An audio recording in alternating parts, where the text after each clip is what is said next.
Hey, what's going on, family? It's your boy T Speaks. I'm back again. Wanted to talk to you today about the 5 shuns to avoid. The 5 shuns to avoid. I know it sounds crazy, but just walk with me for a minute. Some of it may seem to make sense, if not all of it. And of course, if you guys like it, do me a favor, give me a thumbs up, give me a comment, subscribe. I appreciate it. These are the things that can absolutely stop you from being successful, stop you from being an entrepreneur, stop you from owning your own business. The first shun we want to definitely say is procrastination. Procrastination is that thing that everybody engages in. Everybody's guilty of it, myself included. It is the thing that will cripple you because it always seems like a good idea to engage in it. For example, you come in off of your right now, until you become an entrepreneur, your day job. You come in, you're tired, you sit down, you know you have to write out some things. You know you have to look at a video or two. You know you have to really chart out, make some phone calls, but you sit down and you go, had a rough day. Let me sit down. You sit down. That's procrastination, because when you sit down, what's the first thing you want to do? First thing you want to do, either have something to drink or have something to eat. Most of the time, it's have something to eat first, and then something to drink to wash it down. And before you know it, what happens at that point? You're comfortable. You reach for that thing, that brain, that thing called a remote control.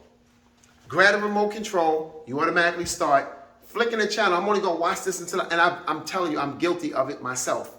I'm only gonna watch this until I finish my sandwich, and then I'm gonna get started.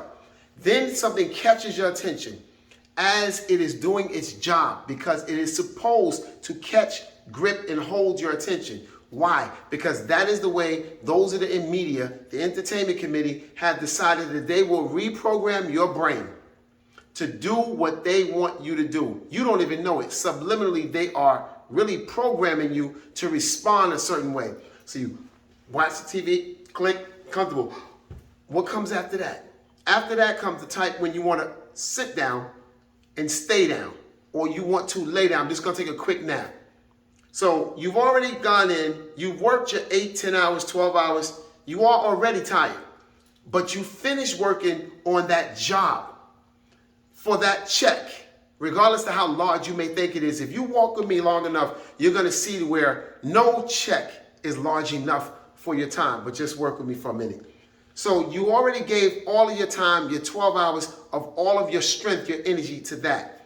But when it comes to you doing what you need to do, coming up with a business plan, looking at a video, calling somebody else to see hey, I need to do this, I need to put this, reading a book. And all of a sudden now procrastination sits in. And before you know it, you take a nap. What should have been a half an hour nap, setting the clock, you snooze it. Before you know it, you lose it. You lose what? You lose your time. Now it's 8, 9, 10 o'clock at night.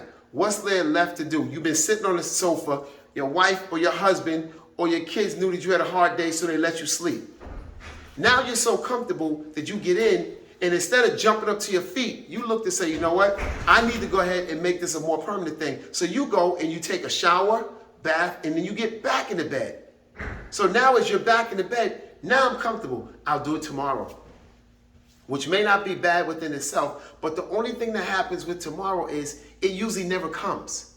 Not the way, it will come, but not the way that you planned it to. Tomorrow is going to present the same challenges that today did.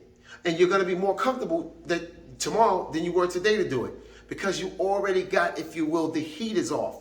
You already procrastinated that one day. And what typically happens when you want to become an entrepreneur, you want to start your own business, procrastination will absolutely set in. Why? Because everything that you want to do other than what you have to do sounds like a great idea. Because we oftentimes don't associate being an entrepreneur with being the pinnacle, the high point initially.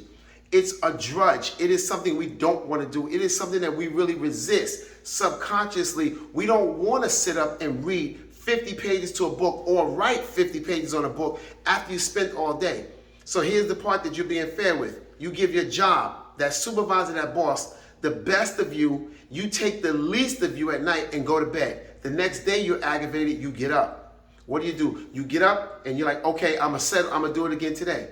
Well, guess what? You're gonna still have the same amount of hours. You're gonna give the same effort, which I hope you are. Because if you are on the job, before you become an entrepreneur, you need to be given 100%. I'm not one of those people that say, okay, give 120%. The reason why is because a cup or my vessel, I'm only 100%. After I'm already all in, I have nothing else. If you fill a cup up 100%, some people go, oh, I give 200%. Well, what's 200%? I'm not sure. Because a cup, once it's filled up, you can't fill it more because it overflows. You give 100% on your job, and that's going to be a good character building process to where you'll give 100% for your job. You heard what I said? Not on that job, but on your job. You have to avoid, the first shun is procrastination. This second one right here is going to be a hard one for many of you to really identify with because it's going to draw some blood. The second shun you need to really avoid at all costs if you're going to be that successful entrepreneur is your association.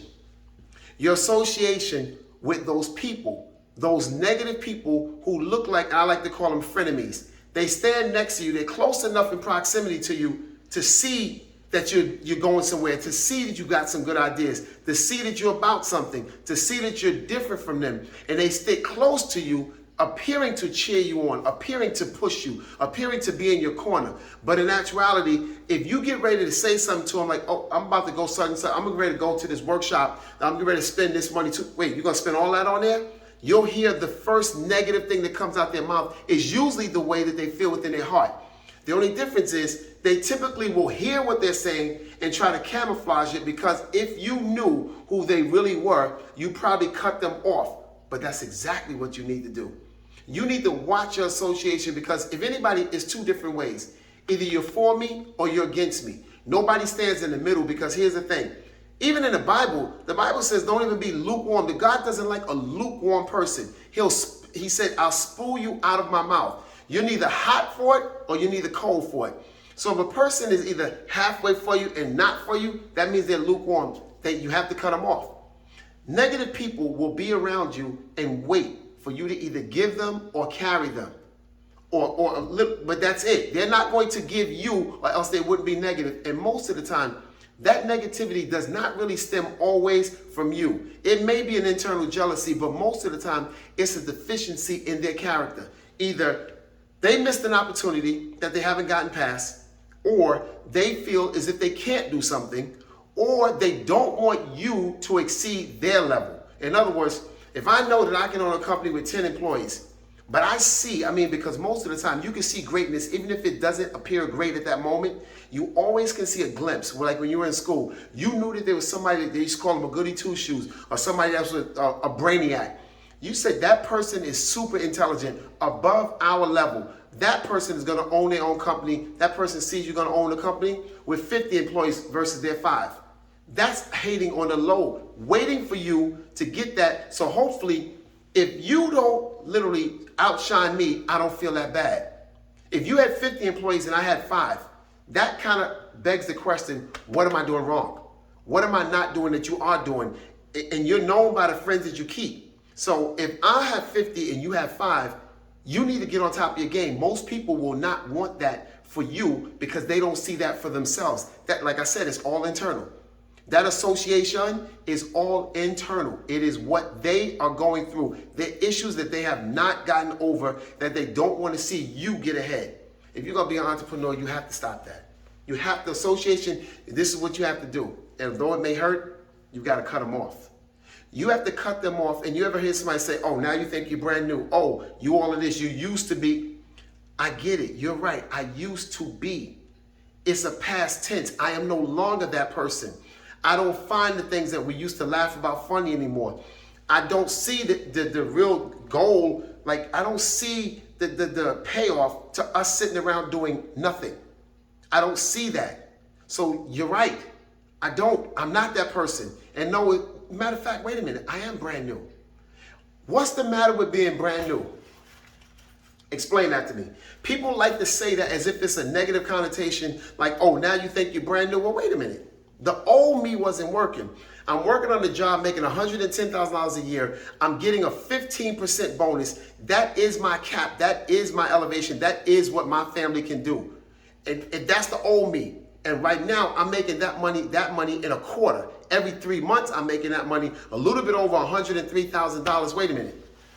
And you mean to tell me the brand new me is not better than the old me? Of course it is.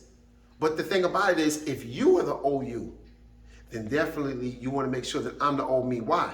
Because so I can stay next to you. Because you heard people say failure or I want to keep an association with you. Misery loves company. If you're miserable about your plight, you might as well have me miserable about mine. That way we can sit, we can have a pity party talk about how we used to do it or what we're going to do, and we never get it done, and we're never anywhere. You have to cut off those people. Those people that the first time when you say about a business plan, you say your intentions, your thoughts, and I'm holding this one in because this is like a ball and chain around your neck, because we hate to cut off our friends. We hate to cut off those that we call our day ones, those that we say, oh, you were with me. But it's true. You can have people who were in your corner when you were in the street game, when you were hustling. You can have people in your corner when you needed them in the middle of the night. They came and got you, but you don't owe them your life. I'm going to say that again. Regardless of what people have done for you and even to you, you don't owe them your life. You owe you your life, and here's the reason why. And you owe God, because God gave you the life that you have. And that person that was there for you, they would not substitute if one of you had to die. Very rarely are you going to find somebody to say, okay, no, take me. Let my kids grow up without a father or a mother. Take me. I'm willing to die for you. You owe yourself. You owe yourself. And cutting off is sometimes necessary. Another shun that you want to literally get rid of, you want to make sure that you stay far away from it. This is definitely one. You want to stop the depression. You want to stop, and that's not necessarily a person external, that is internal. Here's the way the depression works on you. You remember the past, the instances, the things that kind of tripped you up, the things that didn't turn out the way you wanted to. You had a real estate deal gone bad. So now you're looking to open up a business, but you remember that past issue. And see, here's the thing. That past issue it didn't work against you. It either worked for you or worked on you. Those are the only two options, because you can learn from everything that you encounter in your life. There are no real losses. There are learning lessons that sometimes you pay a lot for, sometimes you pay a little for. You need to get rid of depression, because here's the way depression works. I'm up in the morning. I want to get up at 5. But then I remember it's cold. I could go to sleep for another 2 hours, even though I know I got to be out the house in 2.5 hours. And I got to go to that job for a moment. And you start thinking about something negative. You stay in the bed because here's the thing. Your anticipation to your actions is to you going to produce a negative outcome. So you don't move or initiate.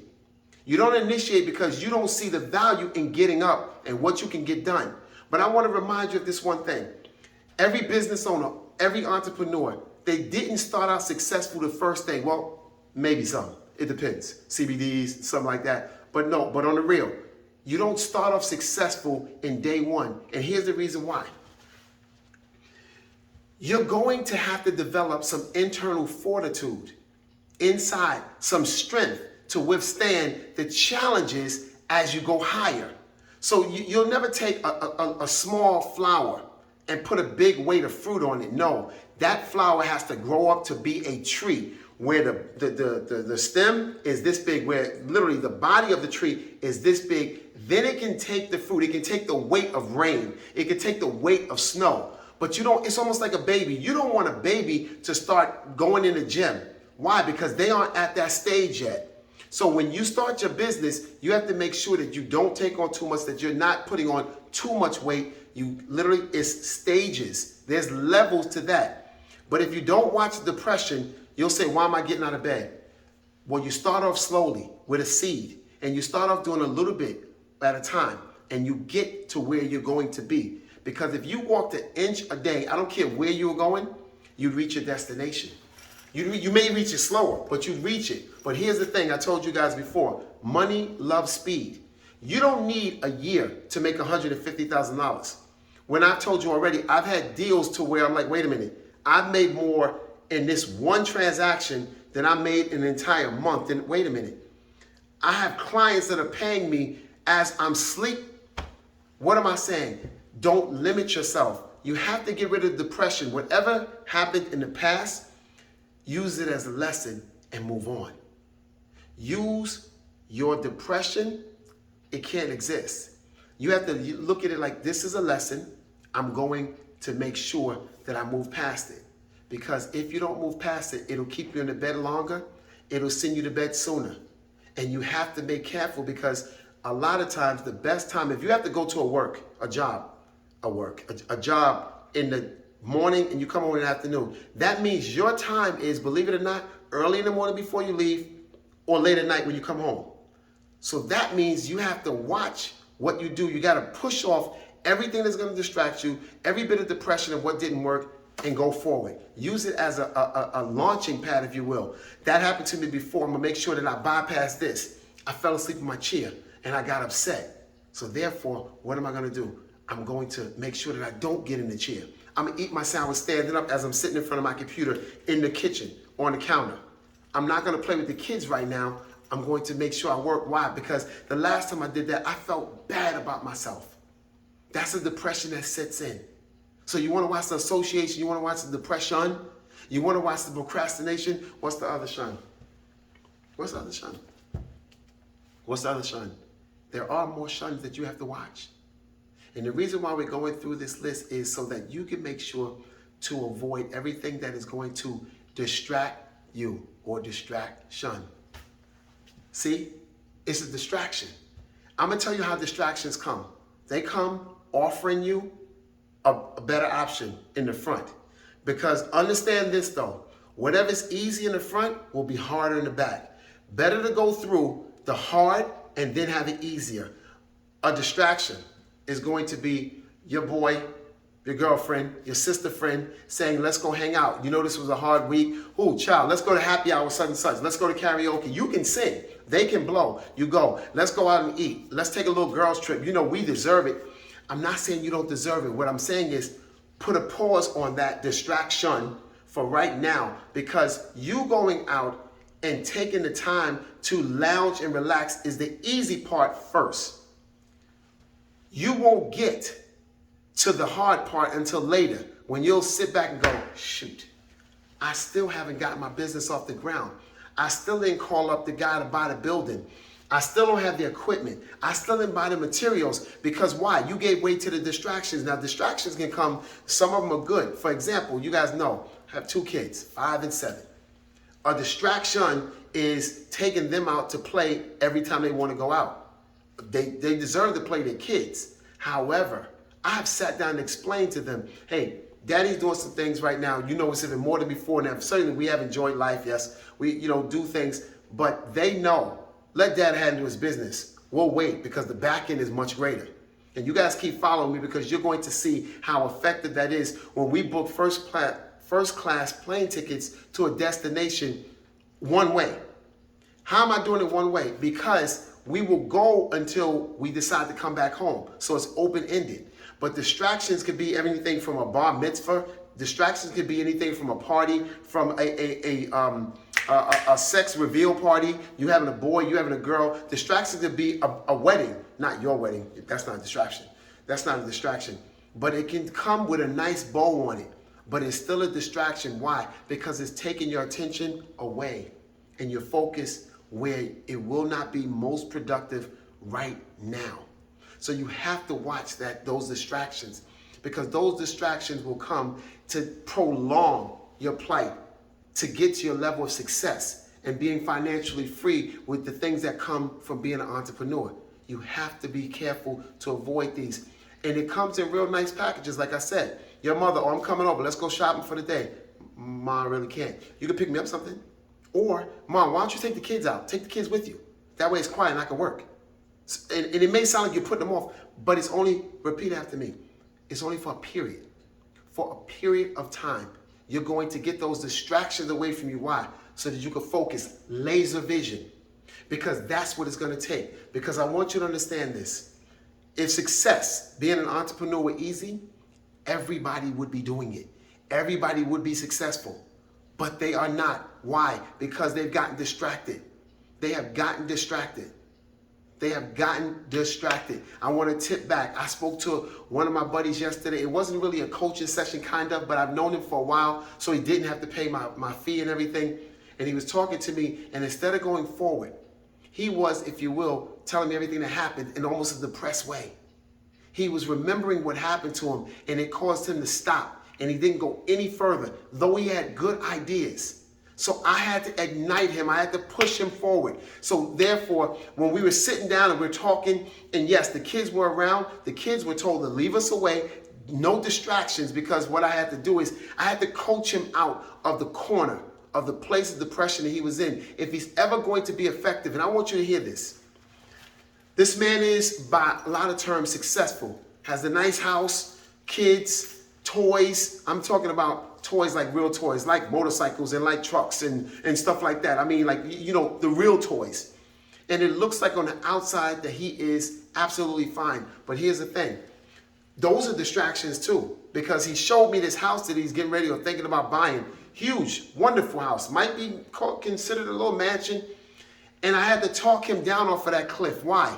Because you're talking to me on one hand about your business, and now you are getting distraction or distracted from this house, because that's going to be a ball and chain on you. Because what comes with the house? It's easy. Family, what comes with the house? Furnishing. You've got to furnish your house. And then you need bragging rights. So what do you have to do? You have to till your ground, your soil, your lawn. You have to build a lawn up. Now you got to invite the friends and family over to see the house. So now you're putting out a spread for them when? Of course on a Saturday night, because everybody got to, you see where it's going? So basically, you got into a distracted mode by buying a house, and yet and still you just told me you were scared to death of dying on that job.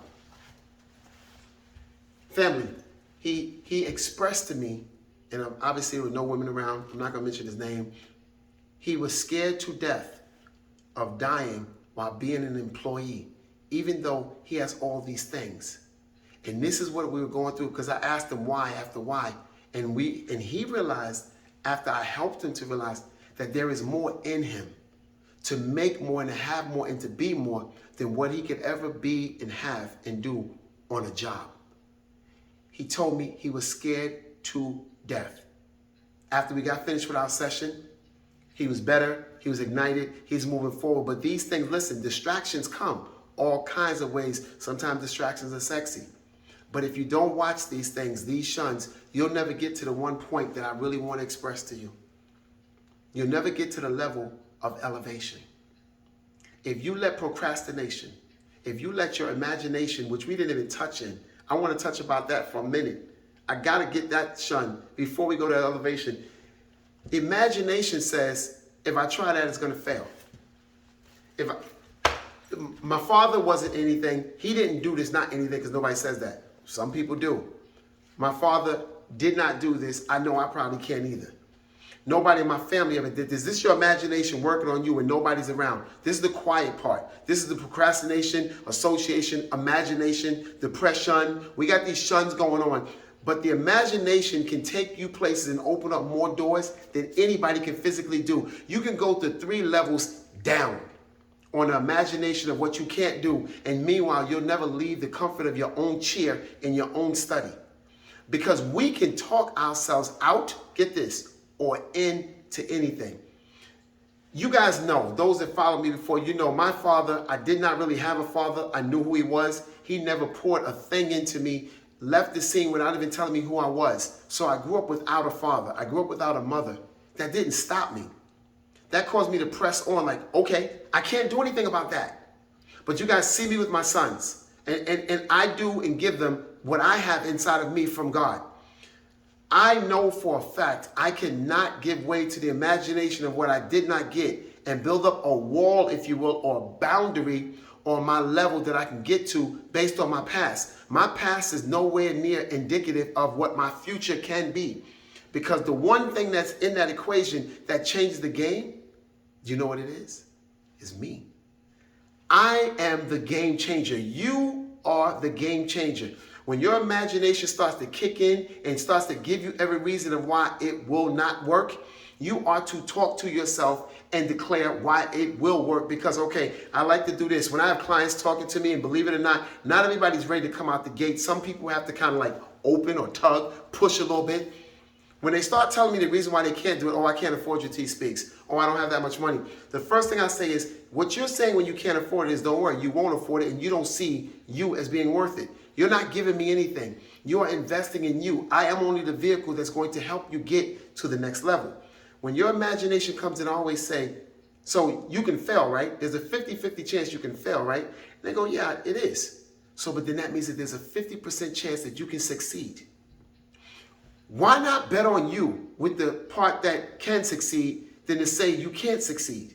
You see how that works? Because when your imagination, when you kick in and you say, wait a minute, I can see this working. I can envision myself working. You know what it does? It activates something in you, a chemical thing that just happens. You start moving forward. You start doing things that you've never done. You start looking like you've never looked. You start getting in the mirror going, I am going to be successful. I am successful. I'm going to do this. You start calling things in your life to order.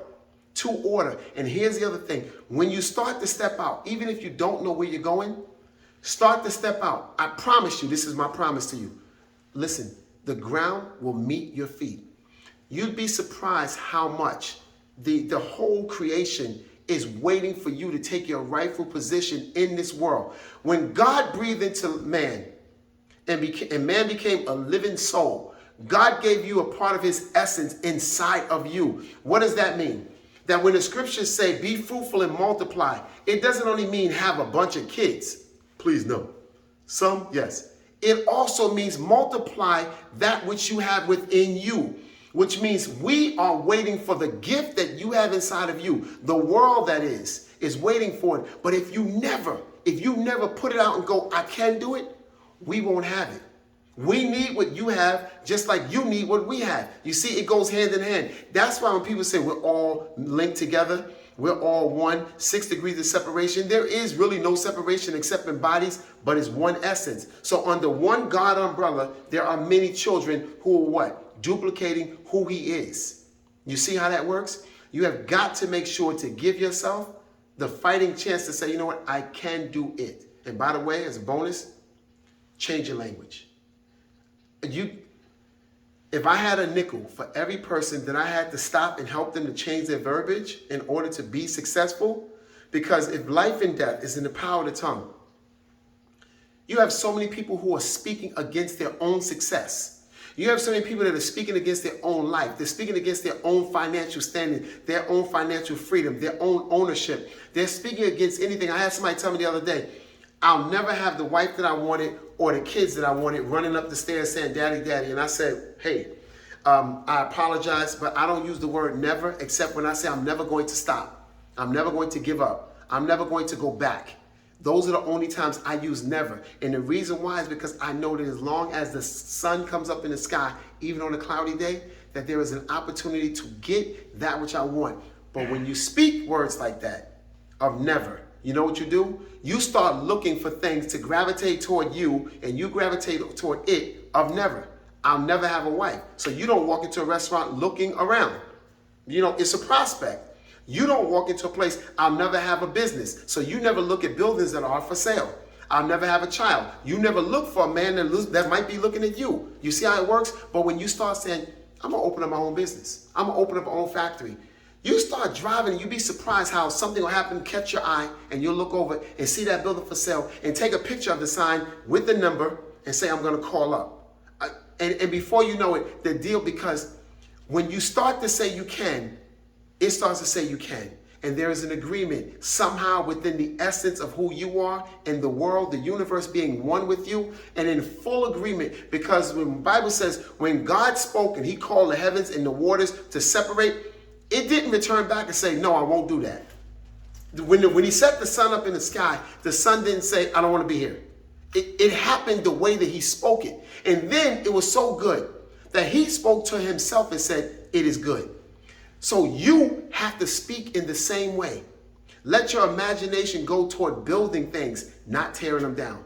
And like I said, when you do these things, you avoid these things and you move and you turn right and you speak the right things day in and day out. There's an expectancy that comes out of your soul There's an expectancy that comes up when you start to bubble up, and things will come to you and gravitate. It's almost like Iron Man. You know how he holds up his hand, or one of those characters, and all kind of metal things just come to him? It is like the world says, there's another one that finally realized the truth. What's the truth? That you can have what you want to have.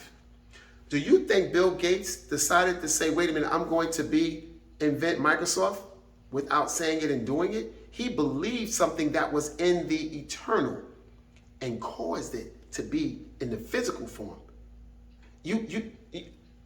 All you have to do is see yourself a place and begin to speak that place, and you will find yourself at that place.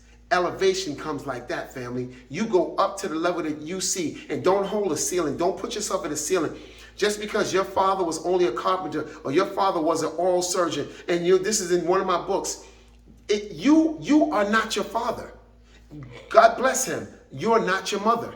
You are not your nanny in him. You are not your sister. You are you. You are fearfully and wonderfully made. Your level of excellence is your level. You can get to, I'm getting excited, family. I'm getting excited for you. Your level is you can get to where it is you want to be. All you have to do, here's the thing. The only thing you have to do is apply the same thing you have applied for your entire life. Every challenge that you have come toward, you have gone through.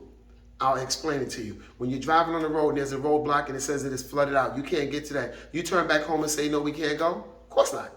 You know what you do? You find an alternative route. When you have when you've gotten in fights with your argument or whatever, your wife, your spouse, do you say, okay, we're getting a divorce today? Well, maybe after a while. But no, you go, of course not. We got to work this out. When there was a job that you wanted, what did you do? And we spoke about this in the past. If you wanted a job, one way or another, it may not have been that job. When you said, I'm going to get a job, you got a job. You spoke it and you did it. And it worked for you. It came together. Your life will be what you design it to be and what you call it to be. I'm telling you. Remember this, family, and this is what we go by. What's the motto? What's the motto, family? Change your mind, change your life. T Speaks. If you heard anything, if you agree with this, do me a favor, like, comment below. Let me know, subscribe to the channel. Let me know that you guys are with me, and let me know you are on your way. Matter of fact, in the message bar, put the word elevation, because I have decided to pledge my life to getting as many people as I can out of the matrix of their mind and them being used. And don't get me wrong, $250,000 a year does sound like a good amount to make on a year. Having a 20% bonus, being a vice president, you guys know, a portfolio management operation, it sounds nice, good title and everything, or it's a good job on Wall Street. But who's to say that that's all you're meant to have in this life? Life is not all about money, especially if I have to give 50, 60 hours for that money. Wouldn't it be better to exercise and to work your gift and to become literally financially free to do the things that matter most to you? Remember that. Change your mind, change your life. T Speaks.